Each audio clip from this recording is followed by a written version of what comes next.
Bismillahirrahmanirrahim. Assalamualaikum warahmatullahi wabarakatuh. Perkenalkan, nama saya Nur Hadi Satela dari Prodi Ekonomi Syariah, Fakultas Syariah dan Dakwah, Institut Agama Islam Negeri, Kota Sorong. Di sini saya akan membawakan materi mengenai Ulumul Quran. Materi yang akan saya bawakan ini berisi 16 bab.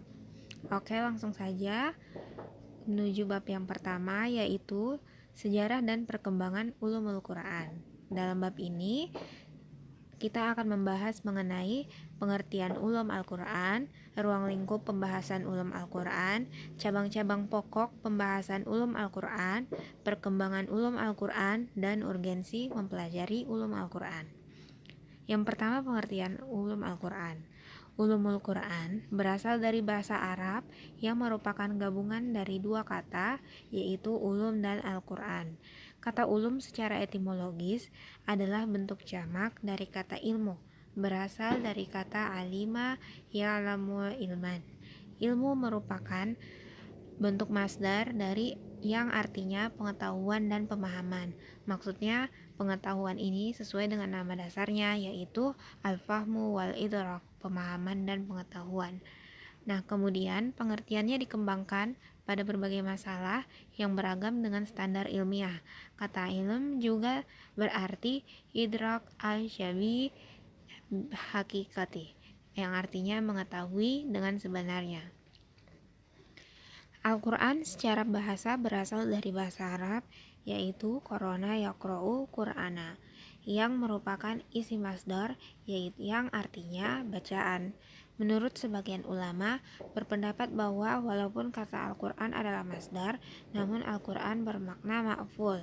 Al-Quran merupakan wahyu Allah Subhanahu wa taala yang diturunkan kepada Nabi Muhammad SAW sebagai mukjizat yang di dalamnya terkandung bacaan dan isi yang menarik untuk dijadikan studi sehingga melahirkan berbagai macam pengetahuan yang diantaranya adalah ulumul Quran. Ulumul Quran merupakan gabungan dari sejumlah pembahasan ilmu-ilmu yang pada mulanya berdiri sendiri. Pembahasan ilmu-ilmu ini mempunyai hubungan yang erat dengan Al-Quran, baik dari segi keberadaannya sebagai Al-Quran maupun dari segi pemahaman kandungannya sebagai pedoman dan petunjuk hidup bagi manusia. Oleh karena itu, dapatlah dikatakan bahwa ulumul Quran ini mempunyai ruang lingkup pembahasan yang sangat luas. Secara istilah, pengertian ulumul Quran lebih menekankan pada ilmu-ilmu yang membahas masalah-masalah yang berhubungan dengan Al-Quran dari segi Qur'aniyah atau segi hidayah dan ijazahnya. Dengan demikian, ulumul Quran menekankan pada konteks diniyah dan hal-hal yang terkandung dalam kitab suci tersebut. Selanjutnya, ruang lingkup pembahasan ulum Al-Quran. Ulumul Quran memiliki ruang lingkup pembahasan seperti diungkapkan oleh Muhammad Hasbi Asy-Sidqi yang berpendapat bahwa ruang lingkup pembahasan ulum Al-Quran terdiri dari 6 hal pokok. Yang pertama, persoalan turunnya Al-Quran atau nuzul Quran. Yang kedua, persoalan sanad, yaitu rangkaian para sanad periwayatnya. Yang ketiga, persoalan qiraat, cara pembacaannya. Yang keempat, persoalan kata-kata Al-Quran. Yang kelima, persoalan makna-makna Al-Quran yang berkaitan dengan hukum. Dan yang terakhir, persoalan makna-makna Al-Quran yang berpautan dengan kata-kata Al-Quran. Selanjutnya yaitu cabang-cabang atau pokok pembahasan ulum Al-Quran. Yang pertama ada ilmu adab tilawat Al-Quran. Yang kedua ada ilmu tajwid. Yang ketiga ilmu mawatin an-nuzul. Yang keempat tawarik an-nuzul. Yang kelima ilmu asbab an-nuzul. Yang keenam ilmu qiraat. Yang ketujuh ilmu gharib Al-Quran. Yang kedelapan ilmu i'rab Al-Quran. Yang kesembilan ilmu wujuh wa an-nazair. Yang kesepuluh ilmu ma'rifat al-muhkam wa al-mutasyabih. Dan ke-11 ilmu nasik wa al-mansuk. Yang ke-12 ada ilmu ma'ani Al-Quran. Yang ke-13 ilmu ijaz Al-Quran. Yang ke-14 ilmu tanasub ayat Al-Quran. Yang ke-15 ilmu aqsam Al-Quran. Yang ke-16 ilmu amsal Al-Quran. Dan yang terakhir ilmu jadal Al-Quran. Selanjutnya, perkembangan ulum Al-Quran. Ulum Al-Quran yang terdiri dari berbagai macam dan cabangnya tidak lahir sekaligus, melainkan melalui proses perkembangan yang dapat dibagi ke dalam fase-fase. Yang pertama ada fase periwayatan, mulai dari zaman Rasulullah SAW hingga awal abad kedua. Yang kedua, fase lahirnya cabang-cabang ulum Al-Quran dan kodifikasinya, dimulai dari abad kedua hingga abad kelima. Dan yang ketiga, fase kodifikasi ulum Al-Quran sebagai suatu ilmu yang mencakup berbagai ilmu Al-Quran, yaitu sejak abad kelima hingga saat ini. Materi selanjutnya yaitu urgensi mempelajari ulum Al-Quran. Ulumul Quran ini sangat erat kaitannya dengan ilmu tafsir. Seseorang tidak akan mungkin dapat menafsirkan Al-Quran dengan benar tanpa mempelajari ulumul Quran. Sama halnya dengan posisi dan urgensi ilmu nahwu bagi orang yang mempelajari bahasa Arab, agar supaya terhindar dari kesalahan berbahasa, baik lisan maupun dalam konteks tulisan. Sebagaimana pentingnya usul fikih dan gawaid fikhiyah bagi ilmu fikih dan ilmu mustalah hadis sebagai alat untuk mengkaji hadis Nabi Shallallahu Alaihi Wasallam. Tujuan utama dari ulumul Quran ini adalah untuk mengetahui arti-arti dari untayan kalimat Al-Quran, penjelasan ayat-ayatnya dan keterangan makna-maknanya, dan hal-hal yang samar, mengemukakan hukum-hukumnya, dan selanjutnya melaksanakan tuntunannya untuk memperoleh kebahagiaan di dunia dan di akhirat. Oke, bab kedua tentang Al-Quran. Jadi di bab ini kita akan mempelajari mengenai pengertian dan makna Al-Quran itu sendiri, terus nama dan sifat-sifat Al-Quran, perbedaan Al-Quran dan hadis qudsi, karakteristik Al-Quran. Yang pertama, pengertian dan makna Al-Quran. Secara bahasa, seperti yang telah dijelaskan pada bab pertama yang tadi, yaitu Al-Quran diambil dari kata qoro'a yaqra'u Qur'ana yang berarti suatu yang dibaca. Arti ini mempunyai makna anjuran kepada umat Islam untuk membaca Al-Quran. Al-Quran juga bentuk masdar dari al-qira'ah yang berarti menghimpun dan mengumpulkan. Dikatakan demikian sebab seolah-olah Al-Quran menghimpun beberapa huruf, kata, dan kalimat yang secara tertib sehingga tersusun rapi dan benar. Oleh karena itu, Al-Quran harus dibaca dengan benar, sesuai dengan makhraj dan sifat-sifat hurufnya, juga dipahami, diamalkan dalam kehidupan sehari-hari dengan tujuan apa yang dialami masyarakat untuk menghidupkan Al-Quran baik secara teks, lisan, ataupun budaya. Al-Quran menurut istilah adalah firman Allah Subhanahu wa Ta'ala yang disampaikan oleh malaikat Jibril dengan redaksi langsung dari Allah Subhanahu wa Ta'ala kepada Nabi Muhammad SAW dan yang diterima oleh umat Islam dari generasi ke generasi tanpa adanya perubahan. Selanjutnya, nama dan sifat-sifat Al-Quran. Nama-nama Al-Quran yaitu yang pertama Al-Quran, yang kedua Al-Furqan, yang ketiga At-Tanzil, yang keempat Al-Zikir, yang kelima Al-Kitab. Dan sifat-sifat Al-Quran, yang pertama Al-Burhan, yaitu bukti kebenaran, dan Nur Mubin, cahaya yang terang. Yang kedua Asy-Syifa, yaitu obat, dan Ar-Rahman, yang artinya kasih sayang. Yang ketiga sifat huda sebagai petunjuk, dan yang keempat sifat mau'izah sebagai nasihat. Perbedaan Al-Quran dan hadis qudsi. Ada beberapa perbedaan antara Al-Quran dengan hadis qudsi. Yang terpenting di antaranya ialah yang pertama, Al-Quranul Karim adalah Al-Quran yang sebagai mukjizat yang abadi hingga hari kiamat, bersifat tantangan bagi yang ingkar untuk membuat yang serupa dengannya. Sedangkan hadis qudsi tidak untuk menantang dan tidak pula untuk mukjizat. Yang kedua, Al-Qur'anul Karim ini hanya dinisbahkan kepada Allah Subhanahu wa taala sehingga dikatakan Allah Ta'ala telah berfirman. Sedangkan hadis qudsi seperti telah dijelaskan di atas terkadang diriwayatkan dengan disandarkan kepada Allah sehingga nisbah hadis qudsi kepada Allah itu merupakan nisbah yang dibuat. Yang ketiga, seluruh isi Al-Quran ini dinukil secara mutawatir sehingga kepastiannya sudah pasti mutlak. Sedang hadis-hadis qudsi kebanyakannya adalah khobar ahad sehingga kepastiannya masih merupakan dugaan. Ada kalanya hadis qudsi itu sahih, terkadang hasan, dan terkadang pula itu dhaif. Dan yang keempat, Al-Qur'anul Karim adalah berasal dari Allah Subhanahu wa taala, baik lafalnya maupun maknanya. Maka dia adalah wahyu, baik dalam lafal maupun maknanya. Sedangkan hadis qudsi maknanya saja yang dari Allah, sedang lafalnya dari Rasulullah SAW. Hadis qudsi ialah wahyu dalam makna tetapi bukan dalam lafal. Dan yang terakhir, membaca Al-Qur'anul Karim ini merupakan ibadah. Karena itu ia dibaca dalam sholat. Sedangkan hadis qudsi tidak disuruhnya membaca di dalam sholat. Allah memberikan pahala membaca hadis qudsi secara umum saja, maka membaca hadis qudsi tidak akan memperoleh pahala seperti yang disebutkan dalam hadis mengenai membaca Al-Quran bahwa setiap hurufnya akan mendapat kebaikan. Selanjutnya, karakteristik Al-Quran. Al-Quran adalah kitab suci yang terpelihara. Al-Quran adalah kitab ilahi. Al-Quran adalah kitab suci yang menjadi mukjizat.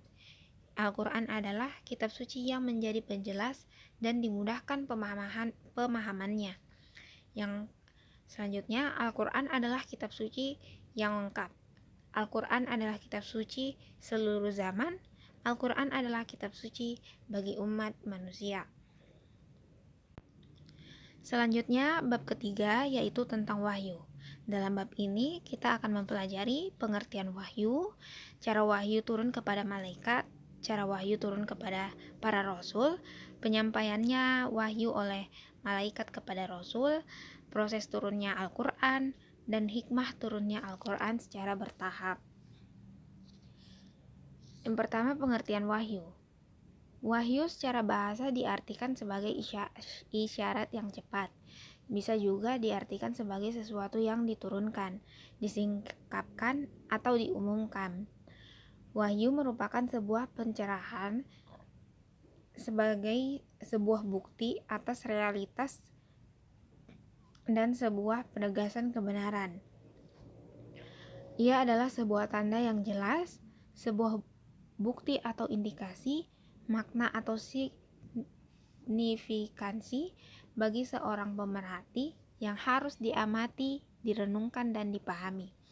Dari wahyu akan memunculkan gagasan, saran, pemikiran, penemuan ilmiah, tatanan sosial yang egaliter, dan ditemukannya kebenaran ilahi, memperkaya pengetahuan, petunjuk dan kesejahteraan manusia, serta membebaskan pikiran-pikiran, moral, dan emosi-emosi yang terbelenggu, dan meninggikan harkat dan martabat manusia-manusia yang tertindas oleh kekuatan-kekuatan kezaliman, tirani, dan tahayul.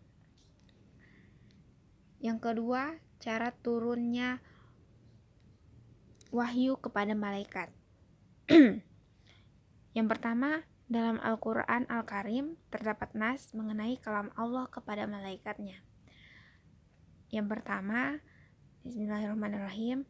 Wa iz qala rabbuka lil malaikati inni ja'ilun fil ardi khalifah qalu ataj'alu fiha, yang artinya, ingatlah ketika Tuhanmu berfirman kepada para malaikat, sesungguhnya aku hendak menjadikan seseorang khalifah di muka bumi.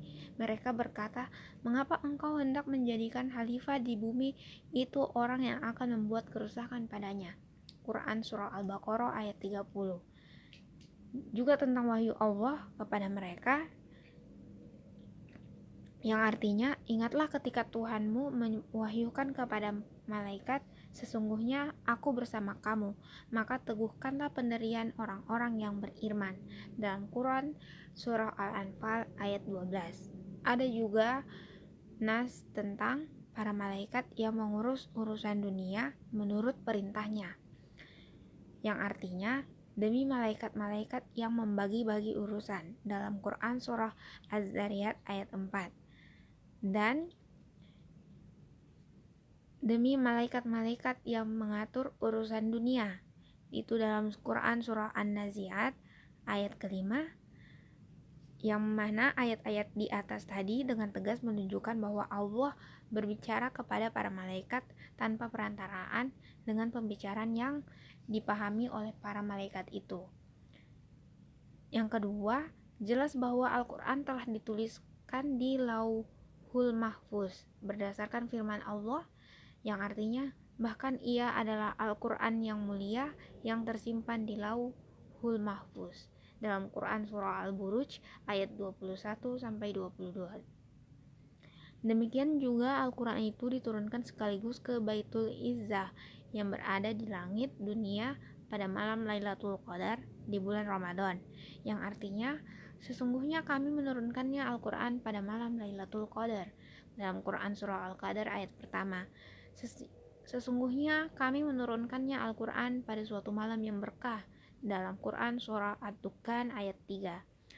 Dan bulan Ramadan, bulan yang di dalamnya diturunkan Al-Quran. Ini dalam Quran surah Al-Baqarah ayat 185. Materi selanjutnya yaitu cara wahyu turun kepada para rasul. Jadi ada dua. Yang pertama melalui malaikat Jibril, malaikat yang bertugas untuk membawa wahyu, dan yang kedua tanpa melalui perantara, diantaranya ialah mimpi yang benar dalam tidur. Selanjutnya, penyampaian wahyu oleh malaikat kepada Rasulullah. Ada dua cara. Yang pertama, datang kepadanya suara seperti dencingan lonceng dan suara yang amat kuat yang mempengaruhi faktor-faktor kesadaran sehingga ia dengan segala kekuatannya siap menerima pengaruh itu. Cara ini yang paling berat buat Rasul. Apabila wahyu yang turun kepada Rasulullah SAW dengan cara ini, maka ia mengumpulkan segala kekuatan kesadarannya untuk menerima, menghafal, dan memahaminya. Dan suara itu mungkin sekali suara kepakan sayap-sayap para malaikat. Dan cara yang kedua yaitu malaikat menjelma kepada Rasul sebagai seorang laki-laki dalam bentuk manusia. Cara yang demikian itu lebih ringan dari cara yang sebelumnya karena adanya kesesuaian antara pembicara dan pendengar. Rasul merasa senang sekali mendengarkan dari utusan pembawa wahyu itu karena merasa seperti seorang manusia yang berhadapan dengan saudaranya sendiri. Selanjutnya yaitu proses turunnya Al-Quran. Tahapan pertama, penyampaian Al-Quran dari Allah kepada Lauh Al-Mahfuz. Maksudnya, sebelum Al-Quran disampaikan kepada Rasulullah SAW sebagai utusan Allah terhadap manusia, Al-Quran terlebih dahulu disampaikan kepada Lauh Al-Mahfuz, yakni suatu tempat lembaran yang terpelihara di mana Al-Quran pertama kali diutus pada lembaran tersebut. Sebagian tafsir Lauh Mahfuz disamakan dengan Kitabin Maknun yang berarti kitab yang terjaga. Akan tetapi secara umum Lauhul Mahfuz diartikan sebagai suatu tempat yang di dalamnya tersimpan segala sesuatu yang berkaitan dengan qada dan qadar Allah. Tidak ada manusia yang tahu bagaimana cara penyampaian Al-Quran dari Allah ke Lauh Al-Mahfuz, dan manusia tidak wajib mengetahuinya tetapi wajib mempercayainya sebagaimana firman Allah dalam Quran surah Al-Buruj, tetapi yang didustakan mereka itu ialah Al-Quran yang mulia yang tersimpan di dalam Lauh Al-Mahfuz dalam Quran surah Al-Buruj ayat 21-22. Selanjutnya yaitu hikmah turunnya Al-Quran secara bertahap. Yang pertama, untuk menguatkan hati Nabi Muhammad SAW dalam menerima dan menyampaikan kalam Allah kepada umat manusia. Dalam melaksanakan tugasnya, Rasulullah sering menghadapi hambatan dan tantangan. Di samping itu, dapat juga menghibur hati beliau pada saat menghadapi kesulitan, kesedihan, atau perlawanan dari orang-orang kafir. Yang kedua, merupakan mukjizat bagi Nabi untuk menjawab dan mematahkan tantangan-tantangan orang-orang kafir. Sering sekali mereka orang kafir ini mengajukan pertanyaan-pertanyaan dengan maksud melemahkan dan menantang, juga menguji kenabian Rasul. Mereka pernah menanyakan tentang kiamat kapan datangnya. Yang ketiga, memudahkan Nabi dalam menghafal lafaz Al-Quran, mengingat Al-Quran bukan syair atau prosa, tetapi kalam Allah yang sangat berbobot isi maknanya sehingga memerlukan hafalan dan kajian secara khusus, dan untuk membacanya kepada umat serta menjelaskan dan memberikan contoh-contoh pelaksanaannya. Jika Al-Quran diturunkan sekaligus, tentu akan memberatkan Nabi jika harus membacakan dan menjelaskannya. Yang keempat, memudahkan umat pada masa itu untuk menghafal, mencatat, dan memahami Al-Quran. Turunnya Al-Quran secara berangsur memudahkan Nabi untuk menghafal dan memahaminya. Terutama Nabi sangat takut apabila Al-Quran tidak menetap di hatinya. Yang kelima, Nabi memberi kesempatan sebaik-baiknya kepada umat Islam untuk meninggalkan sikap mental atau tradisi jahiliyah yang negatif secara berangsur-angsur. Yang keenam, menjawab problematika masyarakat. Hal ini menerangkan apa-apa yang dibutuhkan masyarakat sesuai dengan kondisi dan problema yang mereka hadapi. Yang ketujuh, mengetahui nasik dan mansuk dalam ayat Al-Quran yang berkaitan dengan hukum. Dan yang terakhir, memberikan pengaruh yang besar dalam proses dakwah Islam dan pembentukan umat. Materi selanjutnya yaitu asbab al-nuzul. Dalam bab ini, kita akan mempelajari mengenai pengertian dan macam-macam asbab an-nuzul, metode mengetahui asbab an-nuzul, hikmah mengetahui asbab an-nuzul, dan faedah mengetahui asbab an-nuzul. Yang pertama, pengertian dan macam-macam asbab an-nuzul. Asbab an-nuzul secara etimologi terdiri dari kata asbab dan an-nuzul. Kata asbab jamak dari sababa yang artinya sebab-sebab. An-nuzul artinya turun. Yang dimaksud dengan asbab an-nuzul di sini adalah ayat Al-Quran. Jadi asbab an-nuzul adalah suatu peristiwa yang menyebabkan turunnya ayat-ayat Al-Quran, baik secara langsung atau tidak langsung. Secara terminologi, menurut Az-Zarqani dalam kitabnya Manahil al-Irfan fi Ulum Al-Quran, pengertian asbab an-nuzul adalah sesuatu yang menyebabkan satu ayat atau beberapa ayat diturunkan untuk membicarakan sebab atau menjelaskan hukum sebab tersebut pada masa terjadinya sebab itu. Yang kedua, macam-macam asbab an-nuzul dari segi jumlah sebab dan ayat yang turun. Asbab an-nuzul dapat dibagi kepada yang pertama, ta'addud al-asbab wa al-nazil wahid. Yang kedua, ta'addud an-nazil wa al-asbab wahid. Selanjutnya, metode mengetahui asbab al-nuzul. Sumber yang valid untuk mengetahui asbab an-nuzul adalah hadis-hadis Nabi yang berkualitas sahih. Tetapi bila ada hadis-hadis Nabi yang tampak berbeda tentang asbab an-nuzul pada ayat-ayat tertentu, maka terhadap hadis-hadis tersebut perlu diadakan tahqiq ataupun tarjih. Yang ketiga, hikmah mengetahui asbab an-nuzul. Yang pertama, membantu dalam memahami sebuah ayat dan menghilangkan kerancuan dari ayat tersebut.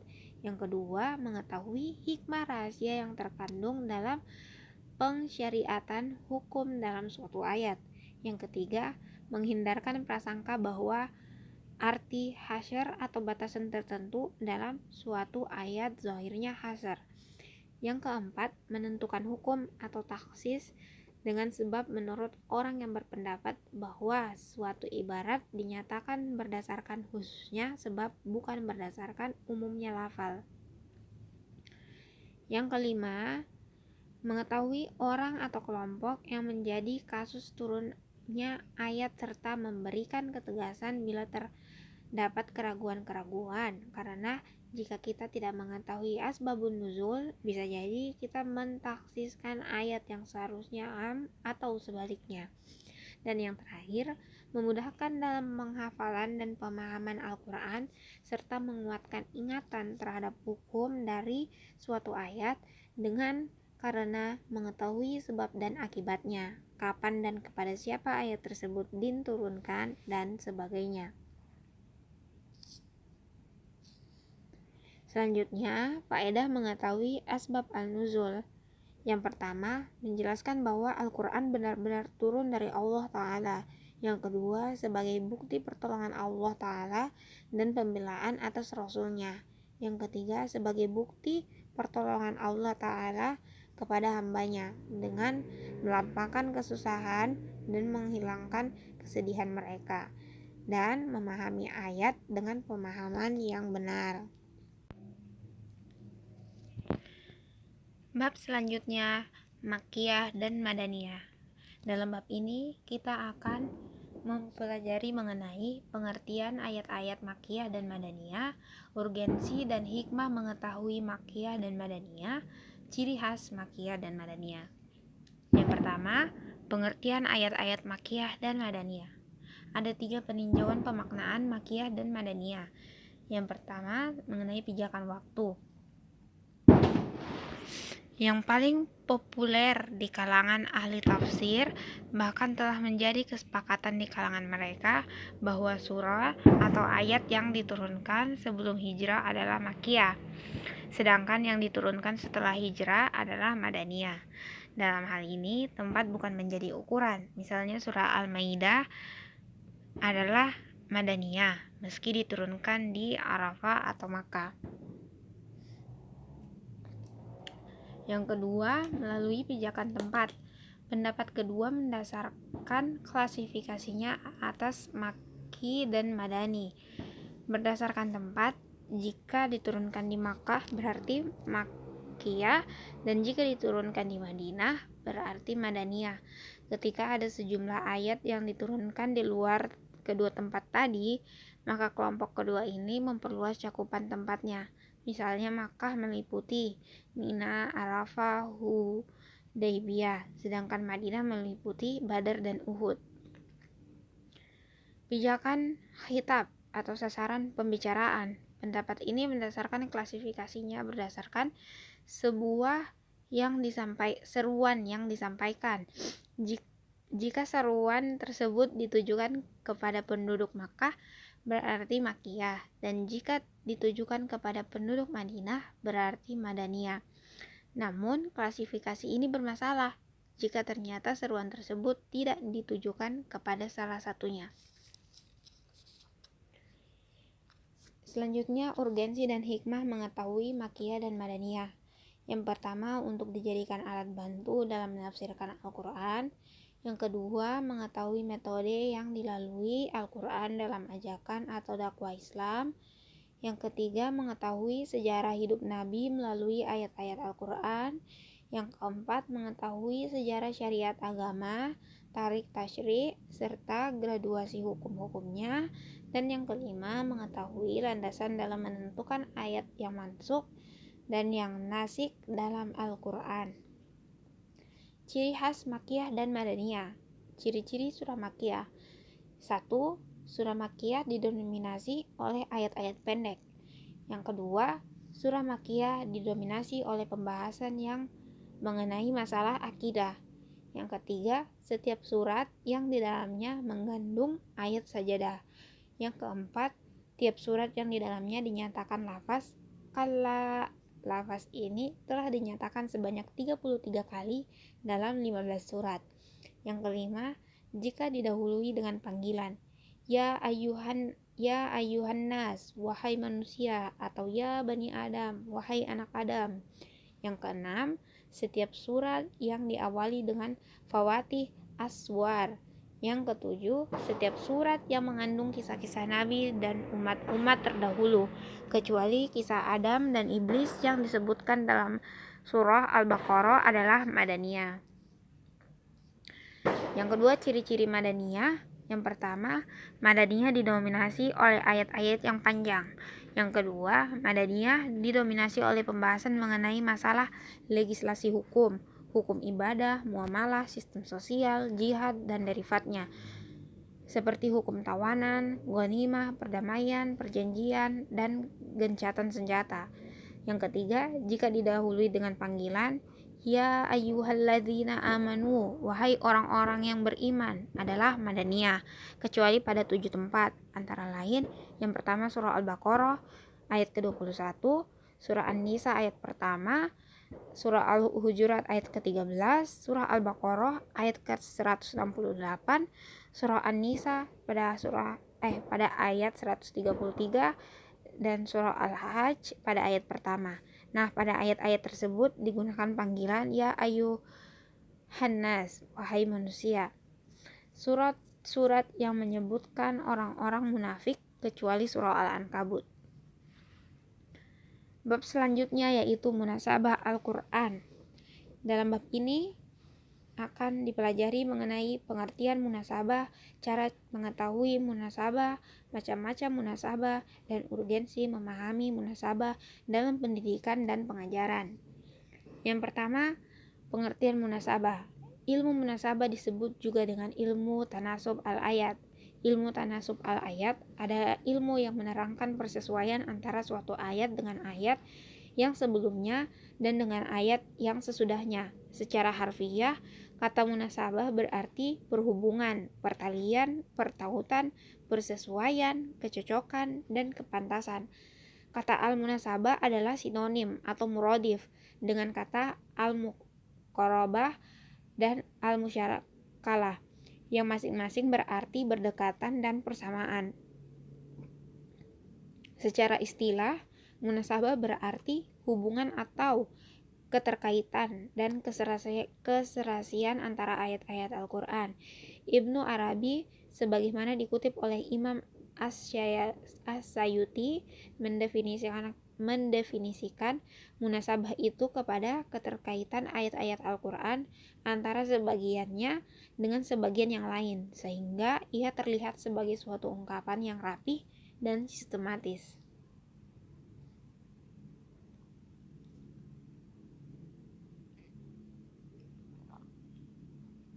Yang kedua yaitu cara mengetahui munasabah. Untuk meneliti keserasian susunan ayat dan surat dalam Al-Quran diperlukan ketelitian dan pemikiran yang mendalam. As-Sayuti menjelaskan ada beberapa hal yang perlu diperhatikan untuk menemukan munasabah. 1. Harus diperhatikan tujuan pembahasan surat yang menjadi objek pencariannya. Yang kedua, memperhatikan uraian ayat-ayat yang sesuai dengan tujuan yang dibahas dalam surat. Yang ketiga, menentukan tingkatan uraian-uraian itu, apakah ada hubungannya atau tidak. Yang keempat, mengambil kesimpulan, hendaknya memperhatikan ungkapan-ungkapan bahasanya dengan benar dan tidak berlebihan.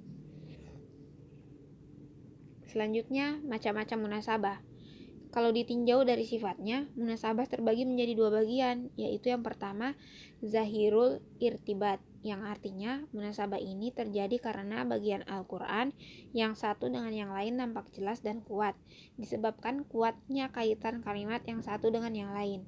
Dan yang kedua, khafiul irtibat, yang artinya munasabah ini terjadi karena antara bagian-bagian Al-Quran tidak ada kesesuaian, sehingga tidak tampak adanya hubungan di antara keduanya. Bahkan tampak masing-masing ayat berdiri sendiri, baik karena ayat yang dihubungkan dengan ayat lain maupun karena yang satu bertentangan dengan yang lain. Adapun munasabah jika ditinjau dari segi materinya dibagi menjadi 2, yaitu yang pertama munasabah antar ayat dalam Al-Quran, yaitu hubungan dengan persesuaian antara ayat yang satu dengan yang lain, dengan penjelasan dan contoh yang telah dikemukakan. Yang selanjutnya, yang kedua munasabah antar surat. Dalam hal ini, munasabah antar surat dalam Al-Quran memiliki rahasia tersendiri. Ini berarti susunan surat dalam Al-Quran disusun dengan berbagai pertimbangan logis dan filosofis. Urgensi memahami munasabah dalam pendidikan dan pengajaran. Memahami munasabah dalam Al-Quran merupakan hal yang penting dan sangat urgent, terutama dalam penafsiran ayat-ayat Al-Quran, sehingga dapat memberikan penafsiran yang lebih tepat dan rinci, serta akan lebih mendapatkan pemahaman yang sesuai dengan rasio demi memberikan pencerahan dalam diri untuk lebih meningkatkan keimanan dan ketakwaan seorang muslim. Ilmu munasabah dijadikan sebagai cara kritis dalam menelaah keterkaitan antara ayat maupun surat dalam Al-Quran. Jadi, bila dikaitkan dengan konsep pendidikan, tentunya memiliki unsur dasar yang berupa kurikulum dan materi ajar, yang mana di dalam sebuah kurikulum pastilah terdapat bagian yang berkenaan dengan tujuan yang ingin dicapai oleh proses belajar mengajar, bagian yang berisi pengetahuan, informasi, data, aktivitas-aktivitas, dan pengalaman-pengalaman yang merupakan bahan bagi penyusun kurikulum yang biasanya berupa mata pelajaran yang kemudian dimasukkan ke dalam silabus. Ya, bagian yang berisi metode atau cara menyampaikan mata pelajaran tersebut, bagian yang berisi metode atau cara melakukan penilaian dan pengukuran atas hasil mata pelajaran.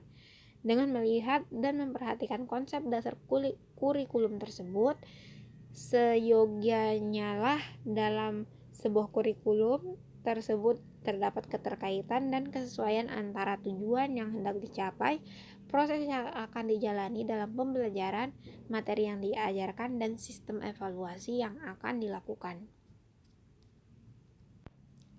Bab selanjutnya adalah pengumpulan dan kodifikasi